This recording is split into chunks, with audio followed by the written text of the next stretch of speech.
பெண்களுக்கு பாதுகாப்பு இல்லை. பாப்பா பிரியா தானே பேசிச்சு பாரு. என்ன பேசிச்சு? நாங்க வெளியில போறதுக்கே பயமாகுது ஐயா. வெளியில போனா என்ன நடக்குன்னே தெரியல.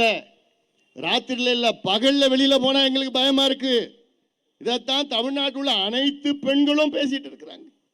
குறிப்பா தாய்மார்கள் என்ன பேசுறாங்க? என் பொண்ணு ஸ்கூலுக்கு போகுது, எப்ப பத்திரமா வரும் மடியில அப்படியே நெருப்பு வச்சுட்டு காத்துட்டு இருக்கிறேன். என் பொண்ணு காலேஜுக்கு போகுது, பத்திரமா வருமான்னு தெரியல, எனக்கு பயமா இருக்குது. இதனால பாதி பெண்கள் பாதி பெற்றோர்கள் அவங்க படிப்பு குழந்தைகளுடைய குழந்தைகளுடைய படிப்பை நிறுத்திட்டாங்க. ஏன்னா என்ன நடக்கும், எப்படி நடக்கும்? 4 வயசு குழந்தைக்கும் உத்தரவாதம் இல்லை, 80 வயசு பாட்டிக்கும் உத்தரவாதம் இல்லை. இதான் தமிழ்நாடு.